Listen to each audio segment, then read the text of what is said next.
Welcome to the second leadership series of 2022. We want to thank our sponsors, Craig Kelman and Associates, for their support to MA programs, and to all of you who are attending here today. I am Diane Crilly, MA Director at the Water Environment Federation, and manage programs like this for MA leaders. Today, we will further discussion on getting emerging leaders plugged in. For WEF and MAs to continue to grow, we need the engagement of new leaders from within our own organizations. So let's get started. At this time, I would like to introduce Efateo Venera, WEF President-elect, who will provide our opening message. Thank you, Diane, and welcome everybody to our first session in the leadership series on getting emerging leaders plugged in. And that is really a topic that's near and dear to my heart, starting out in WEF as a student and young professional in committee in the New England Water Environment Association. And it's certainly, I think, critical to WEF and our member associations that we get emerging leaders plugged into the organization and moving towards a path towards leadership, because it's really critical for the long-term sustainability of our organization. So just a little bit about my journey in WEF. As I said, I started out in the Students and Young Professionals Committee once I graduated out in New England. And I was there for a few years, really getting moving up the chain in the SNYPC committee, engaged in the student design competition and so on. And then I moved to Florida, and my role had started to become more of a national role. I'm a wastewater process engineer by training. And I became involved in WEF in the Municipal Resource Recovery Design Committee and in sustainability, which was sort of more emerging at the time and something that I thought was some place where I could really make my mark. I then was encouraged by folks to, as I was progressing there, to try out for the chair of the sustainability community of practices at the time. And as a young professional, I thought, oh, I'm not ready for that. I'm certainly maybe not as qualified as others and so on. And I think a lot of folks really took the time to really encourage me to do that. I was successful in that endeavor. And I took that and then became a community of practice director, and then onto the board that I've been on now maybe for the last, 5 or 6 years, and which has been, with each step that I have participated in WEF has really, I think, advanced my leadership skills within WEF, but certainly within my organization. I strongly believe, as I'm sure many of you do, that I would not be where I am even in my career at Arcadis had it not be for my engagement in my member associations and also at WEF. And it's really allowed me to expand my network, as I said, learn a lot of skills, and I think provide a lot of impact. I think even more so than in my day job, I feel like some of the efforts that I do within WEF are able to make an impact in the water sector beyond just the projects that I work in.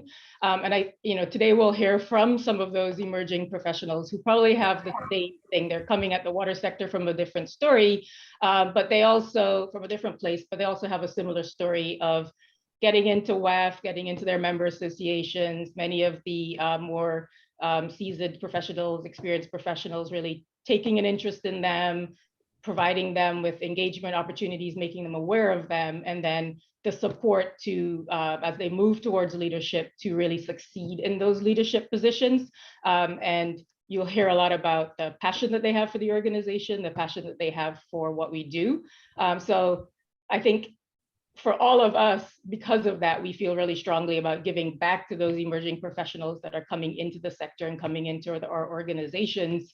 And we have some best practices to share. And I'm sure all of you do too, as you've sort of engaged what has worked for you and what has worked for getting you plugged in, and what we're trying to get to. I think, as I said, all of us are really wanting to make sure that we continue that pipeline to leadership and getting engagement in our work that we do. How can we do better? So Casey will talk a little bit about the emerging leaders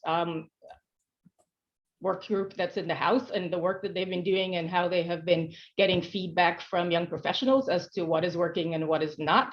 And then we'll hear from 3 young professionals or emerging professionals, I will say, and some of them are, I would say that they're just leaders in the organization at this point, about their journey in the organizations and what has worked for them and what are their suggestions. And then we'll move into our breakouts and hopefully expand upon those that we are hearing and what your experiences are, so that we can come up with some thoughts as to how we as member associations and WEF can continue to bring young professionals into what we're doing and moving them into leadership positions. So I'm really looking forward to what we have today, and I really appreciate that you're being here. And now I'll pass it off to Casey, who is from Casey Gish, who's a WEF delegate from PNCWA and also the chair of that emerging professionals work group that I mentioned in the House. Yeah, thank you so much, Taya. Appreciate the introduction, and I appreciate you sharing your WEF story.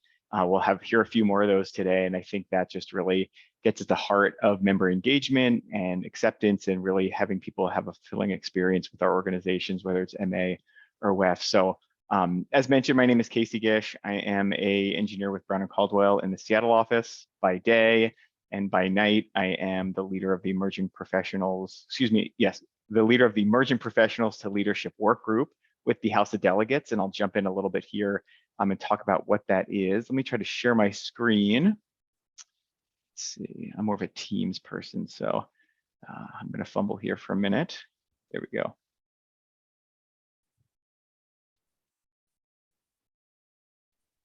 Okay, is everybody catching that?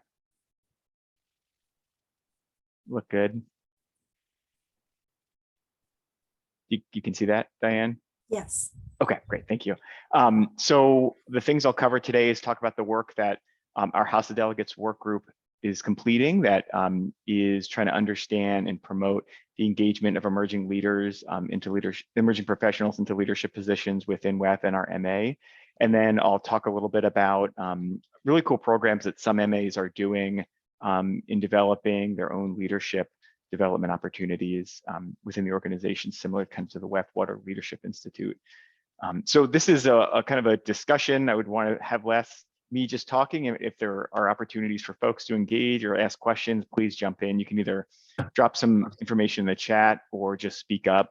And if Diane, you could please monitor the chat. I think everybody's minimized, so I can't see exactly the chat box. So first, a quick high-level overview, and I think this is really important, the work we do, so I'm not using terms and language that folks aren't familiar with. Starting off, what is the House of Delegates? So basically, it's like a representative body of the Water Environment Federation.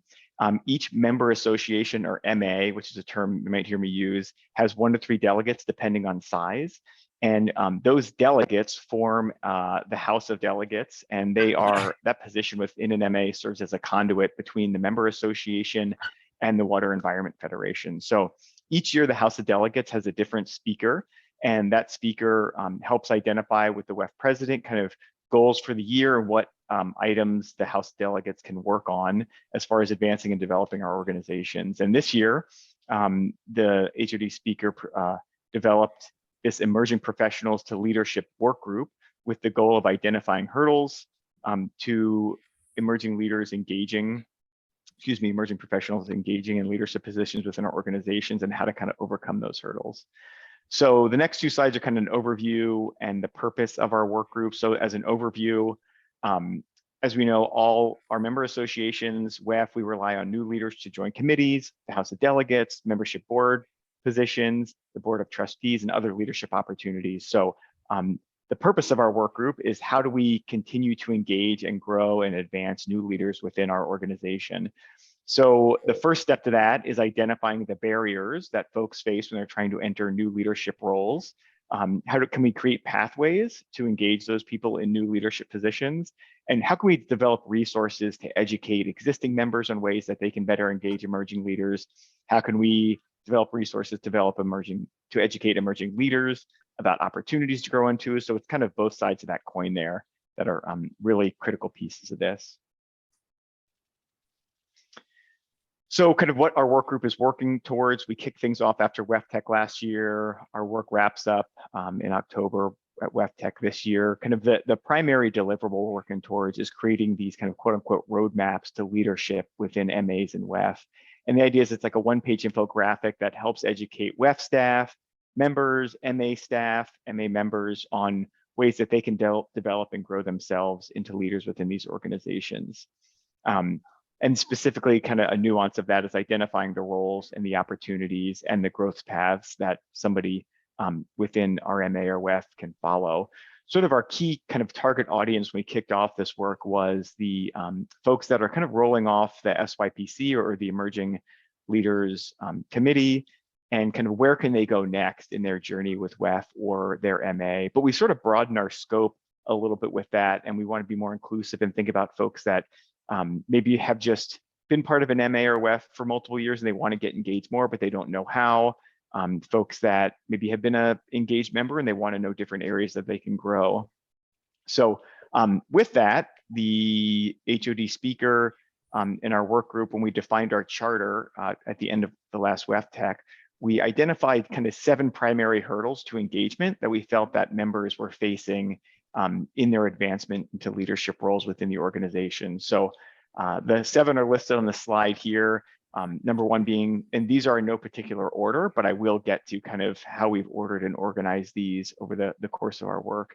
So things like the lack of awareness of opportunities for members of where they can grow or how they can develop, the lack of apparent support or invitation to join, that pull from our organizations for new members to be more engaged, lack of clear objectives and growth opportunities. So maybe I think these organizations can seem nebulous from the outside and you're not really sure where to go or how to get in. Lack of perceived value is one I think we could all understand, whether that's your employer or whether that's kind of a personal perspective of these organizations and sharing your time. Lack of resources to support the success of new leaders, whether that's mentorship or whether the resource is time. There could be a just general lack of resources and people's ability to grow. Cost of participation, that's a resource, is the money there, whether that's an employer or personnel doesn't have the support needed to engage from a financial perspective. And then 7 is something, and we'll hit on this one a little bit more later, but the need for existing leaders to embrace emerging professionals as leaders in the WEF community. And that's a really, really big one. I'll stop there for a minute. Does anybody have questions about what our work group does, what our goals are, or the 7 hurdles that we've identified here?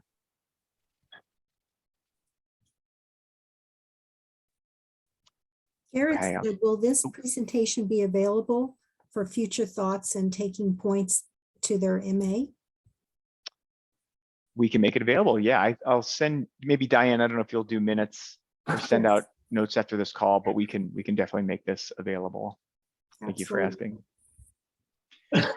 So we identified these 7 hurdles at the onset of our work group, and then we kind of ranked them internally to identify sort of what we thought was the most critical, sort of to the least critical, and identify the top 2 and sort of unpack and define those a little further, and then develop the deliverables from our work based on the outcomes of that. So pretty quickly off, we realized that polling a House of Delegates group is a very select group of individuals that understands these organizations well and are highly engaged. We might have a bit of a biased perspective on what the hurdles to engagement are. So we spread our polling out. We polled the Emerging Leaders Summit at the WEF Utility Management Conference earlier this year. We pulled the WEF Students and Young Professionals Committee. We pulled the larger House of Delegates, and then we had a lot of discussions and polling and unpacking these ideas at WEF Max Charleston. So the first 4 bullet points there, when you rank these hurdles based on kind of the culmination of the surveys of those first 4 groups, we found that number 1, those groups felt that the lack of awareness of opportunities was the largest hurdle to engagement and growth into leadership roles within these organizations.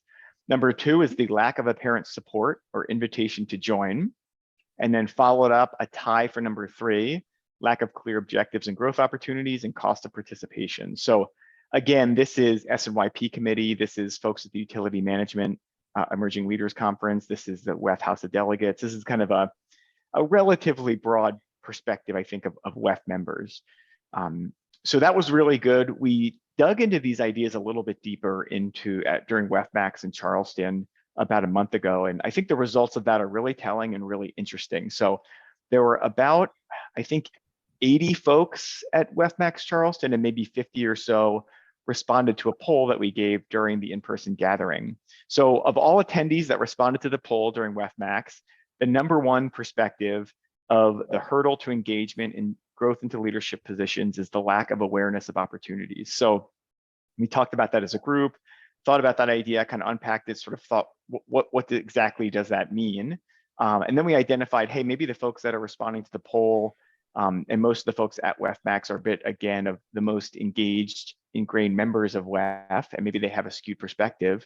And we were lucky enough to have people that identified either as emerging leaders or underrepresented in some way within the WEF or their MA community. So we asked that smaller group, again, the emerging leaders or the underrepresented individuals, to respond to the poll and see what they thought was the kind of most, the greatest barrier to engagement and growth in our organizations. So interesting, what that group, that subgroup, emerging leaders and underrepresented people, felt was that the #1 hurdle to engagement was the need for existing leaders to embrace emerging professionals as leaders in the WEF community. So I'll pause there for a minute and kind of think about this idea for a second. So folks that are growing into leadership positions, they are emerging leaders, they're not fully ingrained, or they're underrepresented in some way within WEF, felt that the greatest hurdle to engagement was the need for existing leaders to embrace them as professionals and leaders within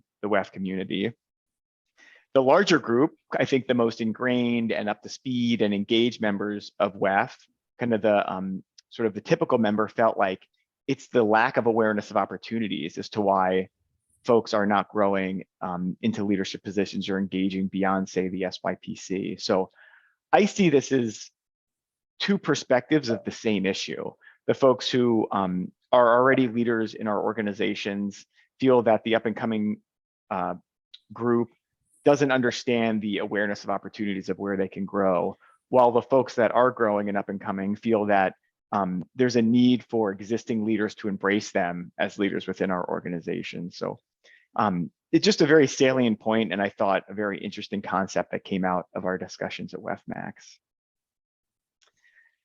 Any questions on that? I have a couple more slides I want to cover here just to unpack some of those hurdles a little bit, but I want to give folks time to ask questions if anybody's curious about this work so far. Okay. I want to be conscious of time here because I have a lot to cover in the hour and a half, but the next two slides sort of unpack some additional work that we did at WEF, where the two of the kind of primary hurdles that were identified outside of just that WEF group, but kind of the larger polling that we had done, was the lack of awareness of opportunities and the lack of apparent support or invitation to join. So the first one here in the afternoon, the first day afternoon at WEF, we sort of try to further define these hurdles and like put a fine point on what exactly is the issue, and then what are some potential solutions to removing this barrier. So for the lack of awareness of opportunities, it was seen that there's a lack of easy and available information. I think nobody would argue that there isn't enough information produced by WEF specifically, or even our member associations, but it's the lack of easy and available information of knowing where somebody could continue to grow in their journey with our organizations. And kind of on a similar note, a lack of clarity when communicating. So what I heard here was there's a lack of awareness of opportunities because there isn't a clearly defined, or it's not clear.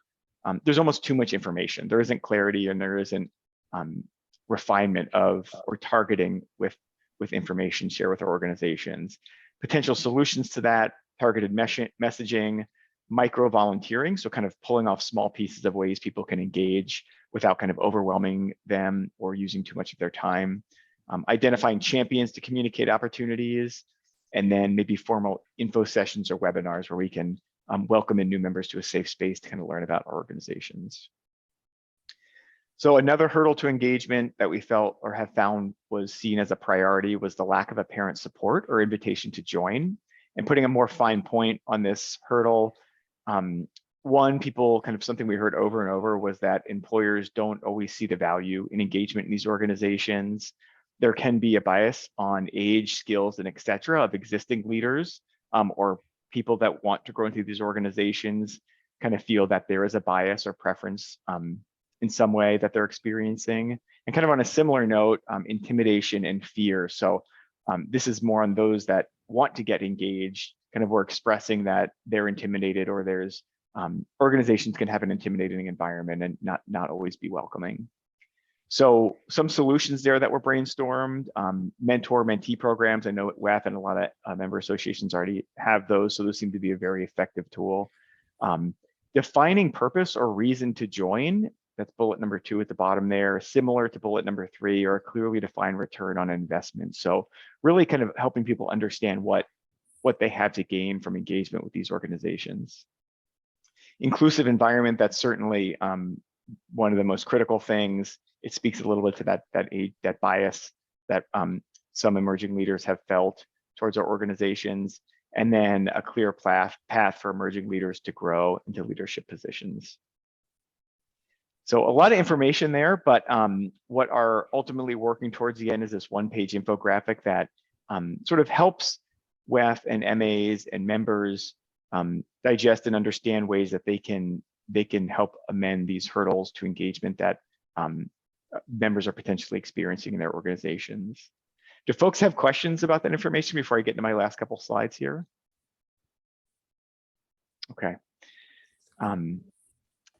So a piece of this that was presented, this is something else that's coming out of WEF Max that is directly correlated to some of these hurdles, and I think a really interesting approach to empowering members within different MAs. So if folks are familiar with WEF's Water Leadership Institute, it's a, I personally have not been through it, but it's a program WEF has developed to educate and empower and connect water professionals as they grow into leadership roles within our industry. So during WEF Max in Charleston, 3 different member associations actually presented on different leadership academies that they have developed specifically for their MA. I was personally very, very blown away and impressed by these MAs and what they had put together. And during the 3 presentations, they could only really speak positively about the outcomes of having developed programs like this within their member associations. And perhaps if somebody is not able to develop or have the time or resources to engage in WEF's Water Leadership Institute, there is opportunities within these specific MAs. And I don't want to dig in too much of this because our MA does not have one of these. I don't want to speak for these specific MAs in the programs that they've developed, but I can kind of say 2 things. One is that the individual websites for these specific MAs have published information about their programs that our folks are interested in learning more. You should look them up. And then in addition, if you Google WEF Max, and then you go to the WEF Max library tab on the WEF website, you can download 3 presentations that were presented at WEF Max that talk about the details of these leadership academies that the MAs have put together. And they can talk through the financials, the enrollment, the program materials. It's a wealth of information. So if this is something that your MA is curious about exploring and wants to look more into, there's information on the WEF website, specifically the WEF Max library, where you can touch base with different MAs or learn from different MAs that have put these programs together. And I believe there's probably contact information in those presentations if you want to reach out to folks to learn more. So that was a little bit of a shotgun, but kind of springboarding off of this last topic, we're going to roll into a poll now. And the poll question is whether your MA has a leadership institute or academy. So I presented 3 different MAs as well as WEF that have these established leadership opportunities or growth opportunities, and we're curious whether there are other MAs in the group that also have similar programs.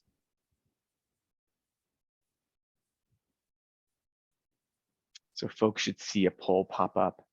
And please take a minute or 2 to answer that.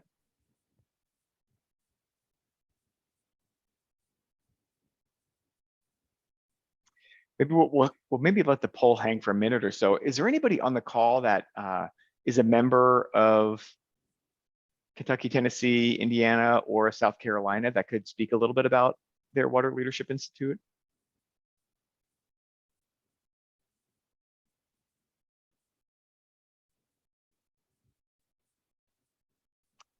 Doesn't sound like we have members, but if folks then are again interested, please dig into some of the material that's on that WEF Max website. It's really insightful to how cool these programs can be. All right, so it looks like the results are in. 25% of the folks on this call, their MA does have a Leadership Institute, Academy, or similar venue. 72% is no, and 3% is under consideration. Interesting. Any thoughts from that 25% of folks that are on the call that have these programs engaged, and maybe how that has helped empower new members or member engagement within your MA?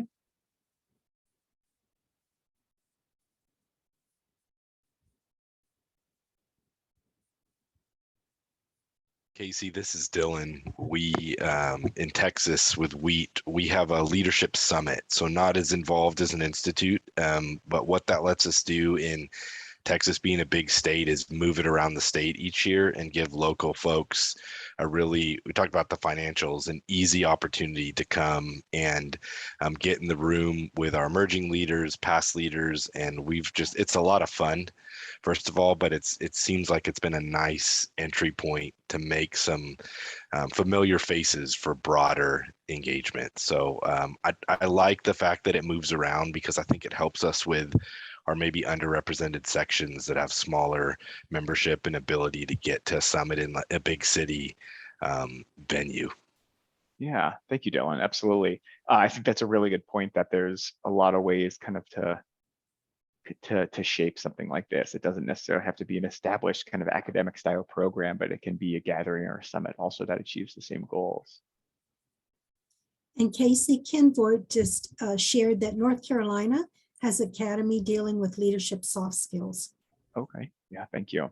Yeah, that was interesting. I think a takeaway or consistency in a lot of the presentations that were given at WEFMAX was it is those soft skills that are the focus of these academies. You know, a lot of us come from more technical backgrounds or engaged in our industry in one technical manner or another. So those soft skills don't always get developed, and this is a really cool opportunity to do that. So, okay, well, that's the information I have to present. I'm looking forward to the next section of this discussion, which is going to be sharing some Wefts stories from different members. And with that, I will hand the discussion over to Zach, who will be sharing his Wefts stories and experience as a student that has entered our industry and entered our MA and industry. And Zach, I don't have your bio in front of me, so I would encourage you and welcome you to kick things off with an introduction of yourself. Okay, yeah, sure. Thank you, Casey. So to start off, my name's Zachary Loeb. I graduated in 2020 from the University of Central Florida. Go Knights. And I currently work at Clay County Utility Authority. I've been working here about 1.5 years now, a little bit less, so kind of right out of school. Basically, I'm going to kind of walk everybody through my WF journey and how I got to where I am today and everything I'm involved in, and kind of the return on investment, the ROI that Wefts is getting from investing in students. So I first became involved with WF and Florida Water Environmental Association in high school through the science fairs. Judges from different chapters would come and they would judge science fairs and meet students and become involved in network. And through that, I met all kinds of different people that were willing to support and encourage my research. For example, Jackie Torbert at Orange County Utilities. She let me use their laboratory and allowed me to collect effluent to do some of the experiments I wanted. And in doing so, really empowered me to do some really awesome research. So I'm really grateful to her, and that's kind of just one step in my WF Water Environmental Restoration journey. So another big part of my journey was the Stockholm Junior Water Prize, and that's a water paper contest that basically every state participates in, and then every state sends one representative in, and then they sends a representative to nationals, and then one national winner gets to go to Sweden, and it's really cool, amazing. Through the Stockholm Junior Water Prize, I was the first runner-up in that, and I cannot talk about what an amazing experience that was. I was the winner from Florida for 2 years. First year was in Oregon, made all kinds of amazing networking opportunities, got to see tours and new advanced technology. And then the second one was in DC, and that was just absolutely amazing too, to go to DC and again, meet a lot of these industry professionals. So one thing that came out of that as being a winner of the state of Florida, they published me in the Florida Water Research Journal. And that opened up a ton of doors and opportunities for me as a student, applying to colleges and internships and all these different things, being able to, have that article in the journal really, made people go, well, wait a minute, let's find out more about this kid and, what he's interested in. So that made a huge difference. Pretty much right after that happened, I was contacted by Frank Wright. He was the head of the Stockholm Junior Water Prize at the time, and I had a good relationship with him from being involved in that as a student participant. And he reached out to me once I became a college student and said, hey, we'd like you to come on as one of our judges. So I was super excited and honored to give back to an organization that opened up, in a contest that opened up so many doors for me. So I said, absolutely, no problem. So for the past, 7 years now I've been a judge for the Stockholm Junior Water Prize. I've also been kind of the liaison between the professional academia side to those high school students coming up and telling them what to expect and, how they can present, stuff like that. So I was involved in that for about 7 years. And as of this year, I've taken over as the head of the project in the state of Florida, and brought some of my experiences onto that. And we had double participation this year, a big increase in quality of the papers we got. So it's been a real adventure, and I could talk about that for, an hour. But yeah, that was something that was very big for me. Another step in college was the student design contest, and that was through our young professionals. I believe that's put on for our young professionals through our FWA WEF partnership. But I was the winner. I think I was the only winner in our state's history to be a team of one.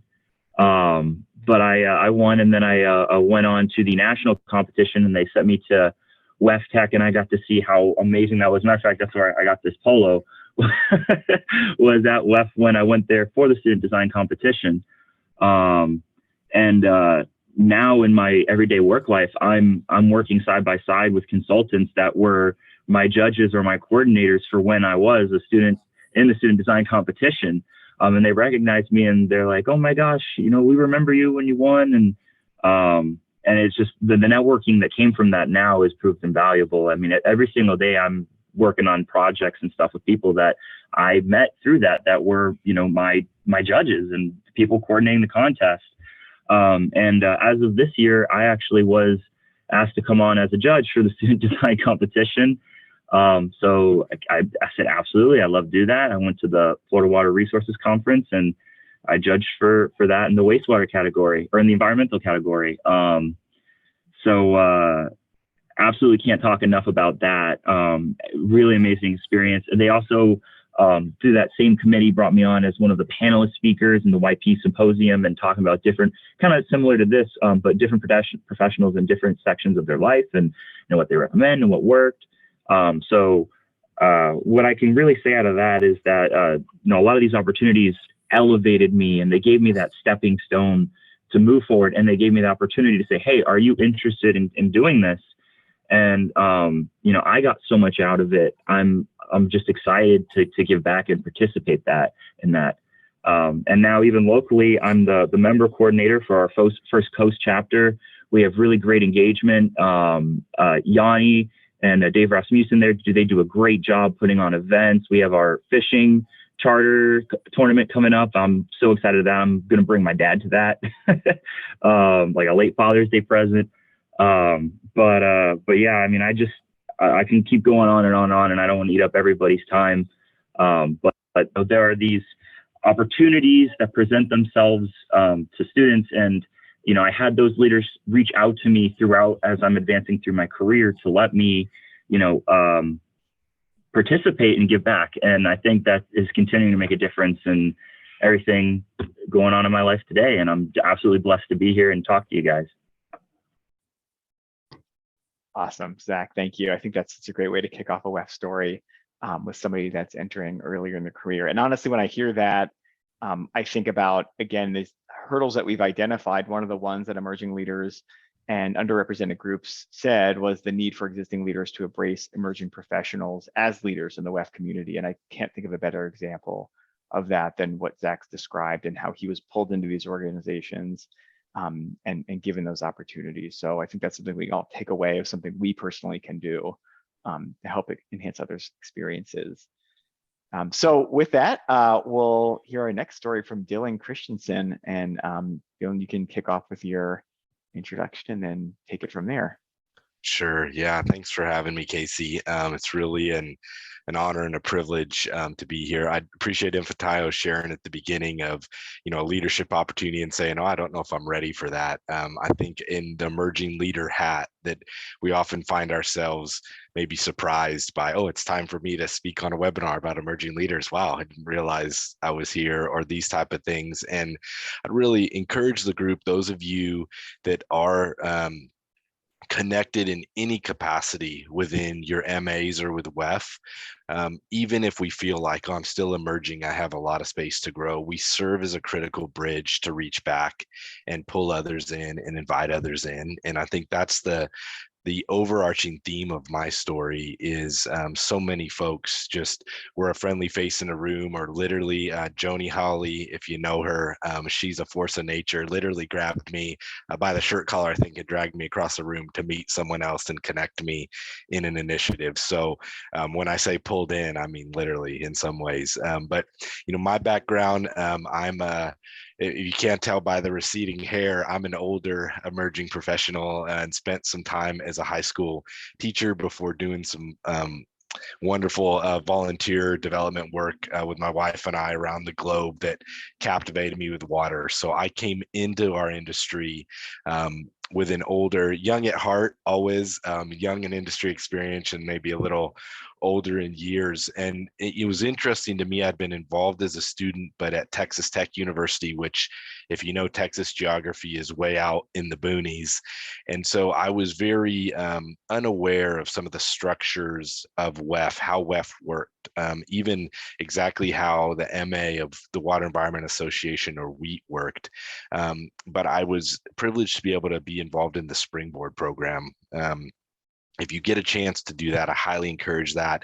If you have young professionals that you work with and they have a chance, please, it's a wonderful program. And really what it did for me is it provided me a piece of my water family, a friendly set of faces. And some of those folks are on the call today. And just when I showed up at WEFTech that next year, as I walked around totally overwhelmed, I saw smiles all the time, either in a session or in the hallway going by. And it really created the encouragement I needed to be comfortable in a really, to be honest, overwhelming space, and gave me confidence in a committee meeting to say, hey, I'll raise my hand and say, I'd like to be a part of that. And I think that's a really important thing that we need to reflect on. And Casey, the hurdles you all came up, I love that slide. I think once you're connected in WEF, it really, I believe this, I say it, it sounds maybe cheesy, but to me it's true. It is a water family, and we become so connected to each other on personal levels, and we really care, but we develop this knowledge of the WEF structure, this deep personal connections with each other, which is a really great thing. The challenge can be for someone that's brand new, they don't know any of the lingo and they are not as connected. And even our, inside jokes, or how about so and so, and it's just things they don't know, can be intimidating to someone that's brand new. So I really think it's something we need to reflect on, is, are we always being intentional to turn outward and invite people in? And so that's a big piece of my story, and just something that I'm passionate about encouraging, is how can we plug others in, even if we don't know exactly the path forward. Sometimes just saying, hey, I don't know how to get involved here either, but let's not know together, and I'll walk with you up to chat with so-and-so. And just knowing, because we know that there's a friendly face or there's a friendly answer at the end of that because of the Weft family, even if we don't know the leader at the front of the room, we know that the end result will be positive. So that's a bit of my encouragement to the group. And I would just say that, as someone that I love people, but I think, my energy, I'm an introvert, and so the big rooms, the Weft Tech, these things are our MA mixers, all those are a lot of fun. But it's amazing when you have someone that knows you and just waves at you or smiles or brings you over. So for those, as you're connected, I would say you never go wrong to smile at someone, wave at someone, walk over and say, hey, I don't know you yet. And maybe they're not new, maybe you just haven't met them, but it's a really important piece, the human side of connecting. The other piece, I think I've made it clear, but what really gets me excited and gets me up in the morning is my water family. The complex challenges of our industry, when we work on them individually in our professional hats, that's great. It's a lot of fun. But when we do it as a big group, that's, I think, where we make, Infantile pointed out, like, we really can make some differences when we come together across the country, across the globe, across organizations. So that's, if you're looking at getting involved in WEF, I think that's a huge value, is that the level of conversations and the level of impact we can have really gets magnified when you bring these diverse teams of people together. And that's what WEF is able to do in the MAs. I think, one other bit I would say from my story is having frequent opportunities to bring people together is really important, because in trying to plug in as an emerging leader, when you don't know the structure, sometimes it's just not clear how you could even get there to plug in. So if you're a leader in your organization, have lots of different vehicles and opportunities to connect: happy hours, mixers, plant tours, do it all, because you never know. You cast a broad net, you never know when someone's time, schedule, and interest is going to align to have them come in and make that connection. So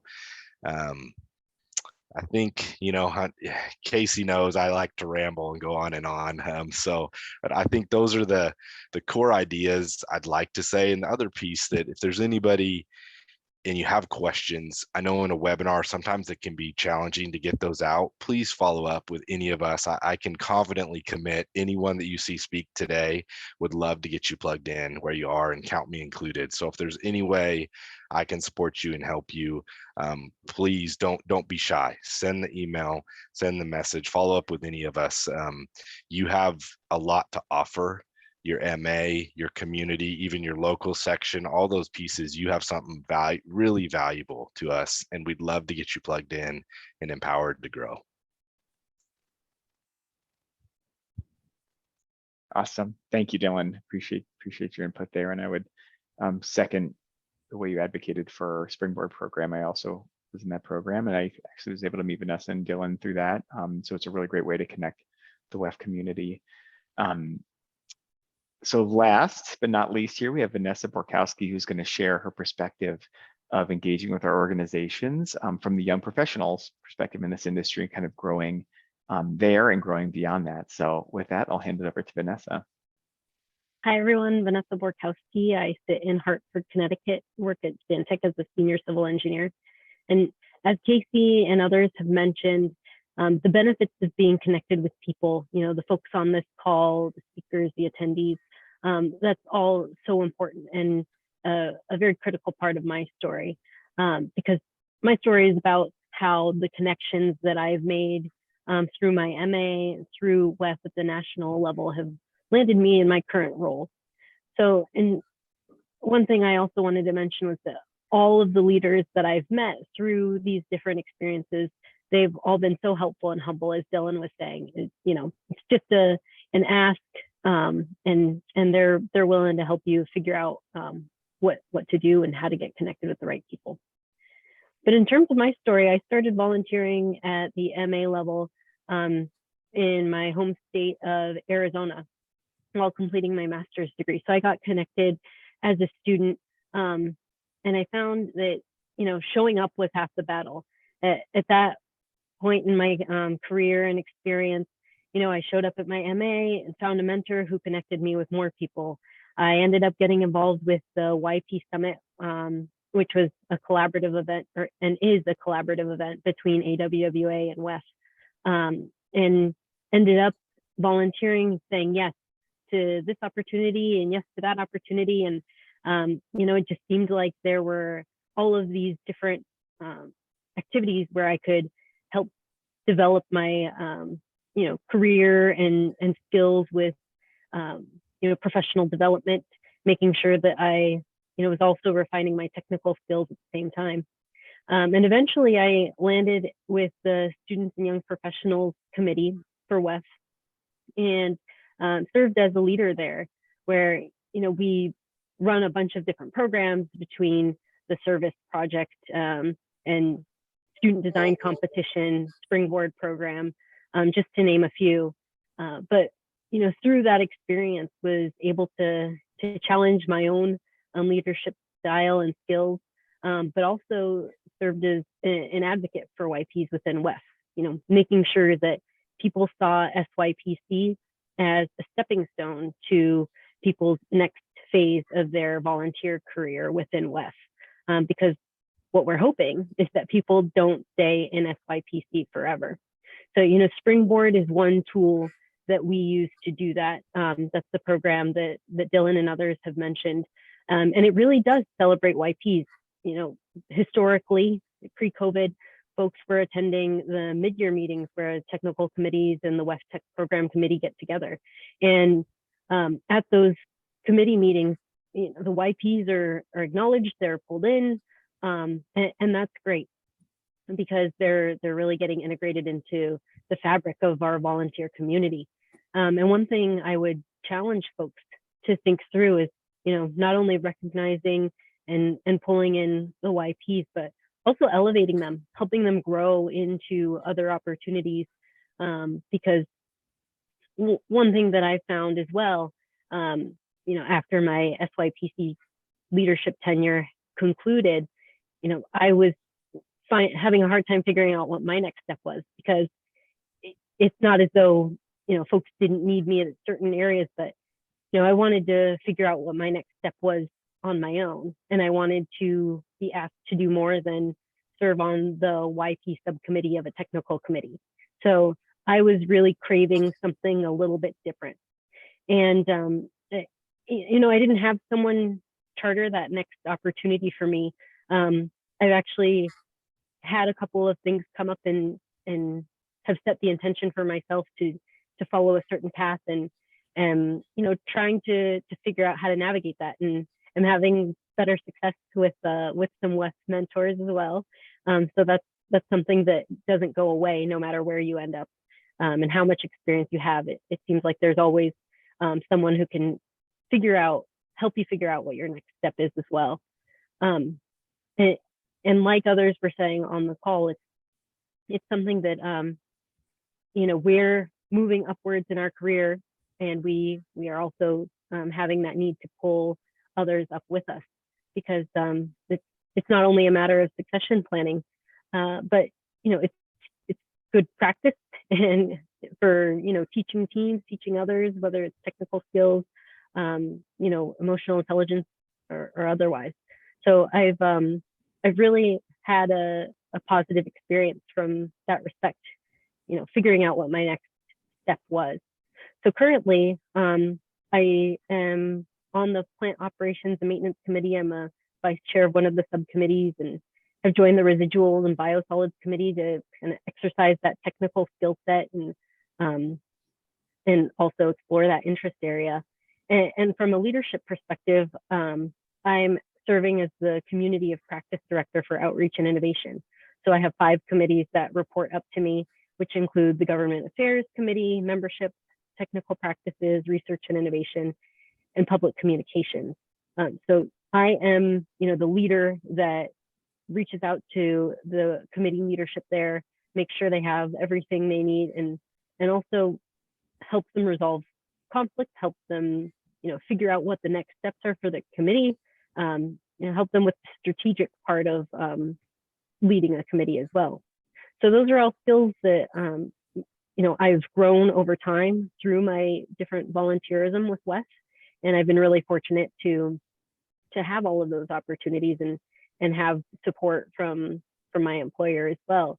So it's one of those things where it felt like it was a lot of saying yes at first, having all of these opportunities available, and now I think I'm a little more intentional about what I want to accomplish, and so that means making space for others to take on some of those other opportunities and kind of pursuing a certain direction of my own.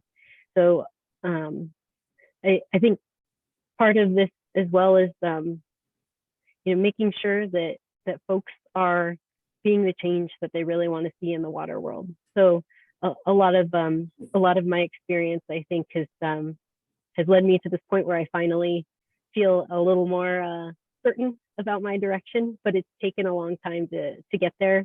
A lot of introspective thoughts, and then also just talking through the approach with others. So I think overall we in the water community are all here building up this strong foundation of water leaders for our future, and I'm happy to be a part of that. Awesome, Vanessa. Thank you so much. I appreciate you sharing your story and your journey there, and then ways that you found beyond the SYPC to really engage and grow yourself personally, professionally, and grow your network. So thank you. The next activity we have is going to be a breakout discussion, but we made a little space in the agenda to ask questions to either Zach, Dylan, or Vanessa. Does anybody in attendance today have any questions for our presenters? Feel free to throw something in the chat or just on mute and jump into the conversation.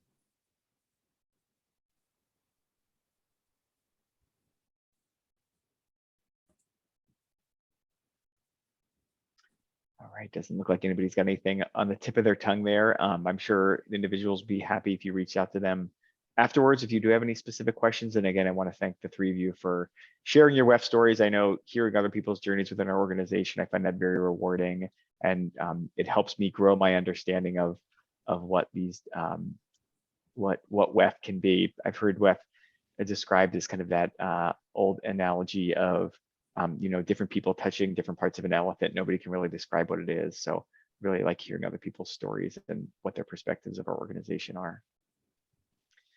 So looks like a good transition point into our breakout discussion. So in the agenda, we've identified 2 questions that we'd like the breakout groups to kind of unpack. We have about 20 minutes for these small group discussions. The first point is, what practices have worked well for growth for you, for your growth into leadership? And then what's one thing WEF can change to empower emerging leaders? So really dig deep for that last one. You really want folks to come back with, if WEF can do one thing to change in order to do a better job at empowering emerging leaders, what would that thing be? Somebody please volunteer in your small groups to jot down some notes. We're going to ask folks to report out afterwards and have a small discussion there about some of the findings and the results of the discussion. And with that, I think we will head out to the breakout groups. Diane, is that? Yes. Okay, I'm going to actually pause the recording. Ready? So we have about 15 minutes or so left. We're going to do a short report out here for what folks determined and discussed in the breakout room.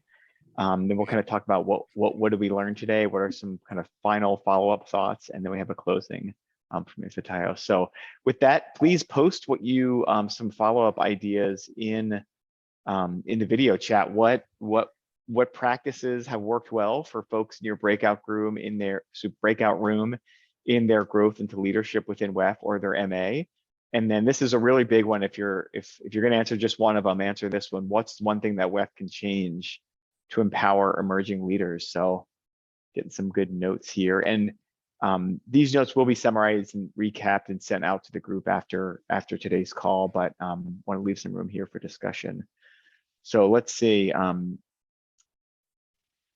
We got something from Shelby here. I think Shelby maybe posted that, or excuse me, posted to the group. So one thing that WEF can change to empower emerging leaders: focused emails on how to get involved in committees, more outreach through social media, emails, and MA leaders, utilizing Wefts delegate that represent MAs, and then more time to network at conferences. Those are awesome ideas. Let's see some other things that WEF can change to empower new leaders. Bridging gaps, that's the SYPC group acts as a, bridging the gaps, the SYPC group acts as a bridge group before entering the more technical committee groups within WEF. Getting rid of an old WEF mindset that being, you're young, in your YP, you don't have technical experience, you can do certain things. I guess growing out of that mindset to encourage YPs to become more involved in their MAs or their within WEF. So empowering those emerging leaders into leadership roles. Change the good old boy network. I think that's something, that inclusivity that we've seen or can be experienced in these organizations, getting rid of that. Zach jumped in with engaging in local and state science fairs, really good thoughts there and definitely pertinent to your experience and how others can get involved. We had a similar thought in our breakout room to engage past scholarship recipients, past folks like Zach that have been recognized for other awards to carry that forward. Any thoughts here? Maybe I'll open it up for a minute. Diane's not going to curse me for doing this, but just open the floor for a minute for thoughts that people had from their breakout room. Anybody have any standout thoughts or discussion topics that were covered?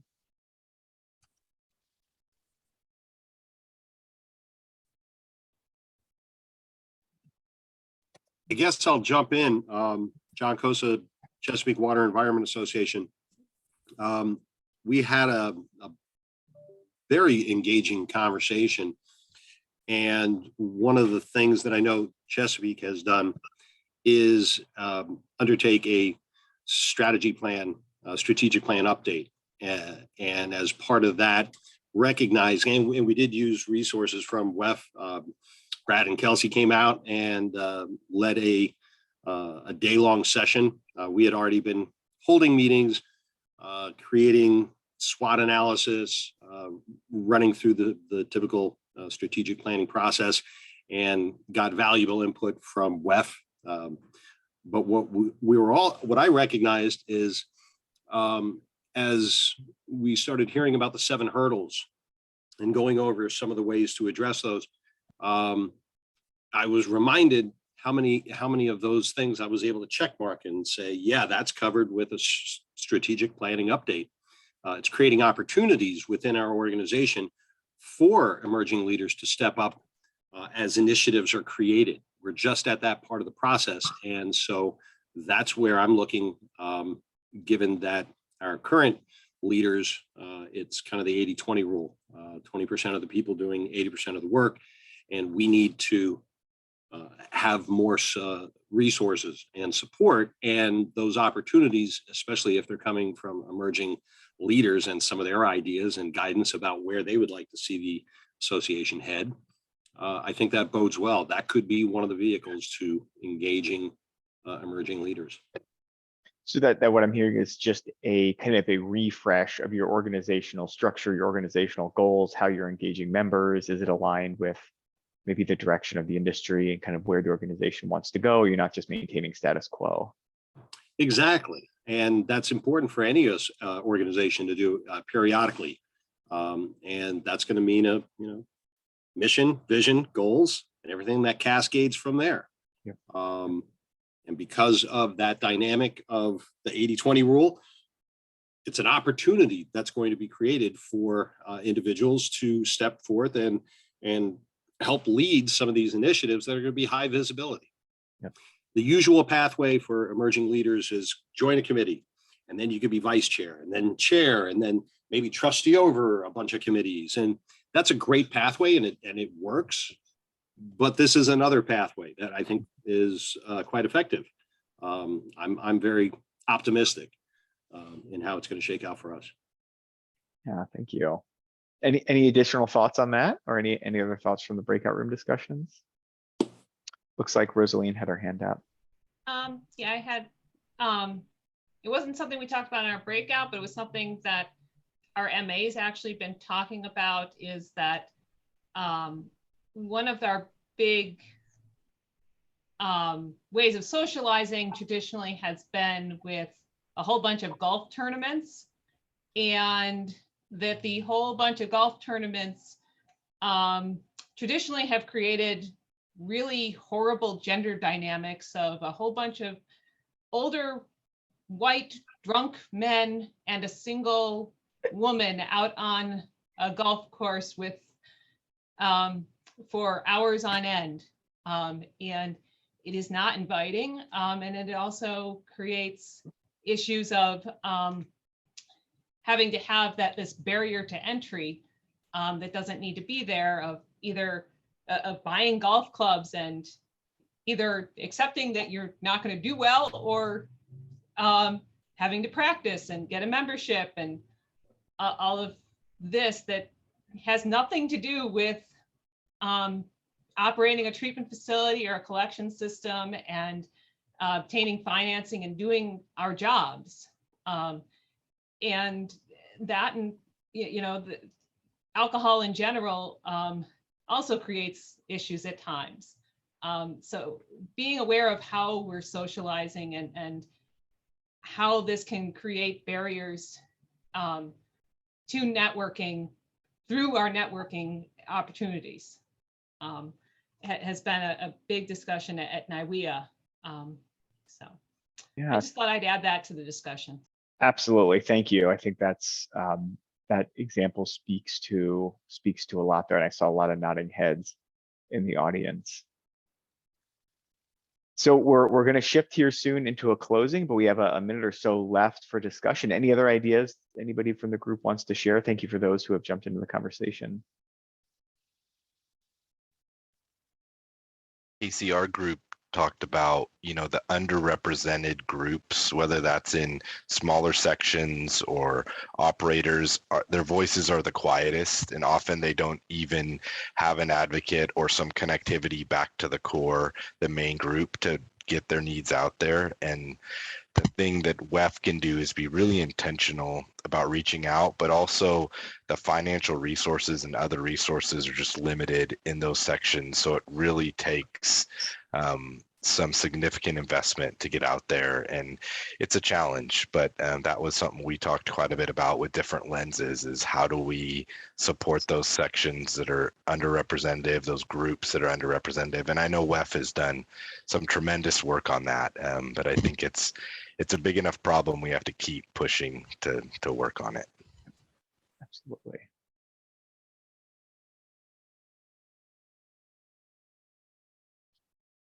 Additional thoughts from the group?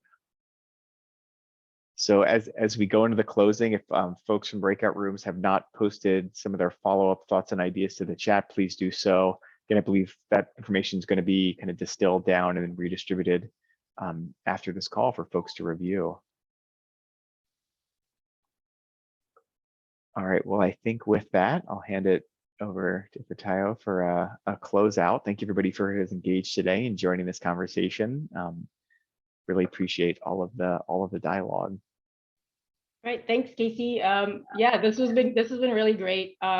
This is actually the second call I've been in today. I spent this morning in a think tank within Arcadis about how do we have our employee value proposition and what is it that makes folks want to stay here and what folks want to leave. And so it's a fairly similar discussion towards what we've been having.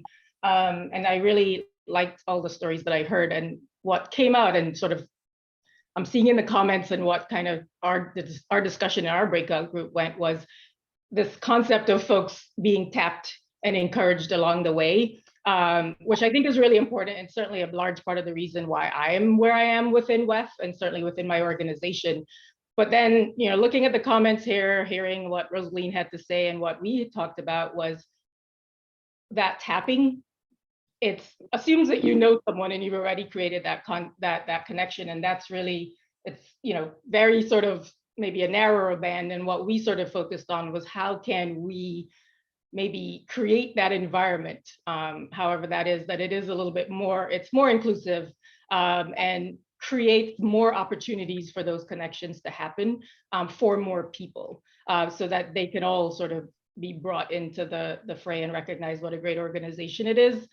So that's certainly something for us to think about, as how we can be more intentional about that. How can we be more strategic and proactive, while still sort of keeping the benefit of this tapping that's going on, but it's just more broadly available to more folks than just sort of these one-off connections that are happening. And then how can we sustain that and train up the leaders, providing that environment for them to want to stay as they move forward. So that's certainly something we're thinking about, and it's really important to me as we're moving forward, and I'm sure many of you, or you would not be here. So again, as you're going back, really, as I said, thinking about that, and I really appreciate everyone's time and participation, and we'll be going through, I know Diane, I still have to send you my notes. I will email you them from my group, but looking through all that is in here and seeing how we can make this organization better, and the work that we do better, because it's important. And thank you for all that you do for Wefts and for water. So enjoy the rest of your day and hope you have a great week and a safe holiday, everyone. Happy 4th, everyone.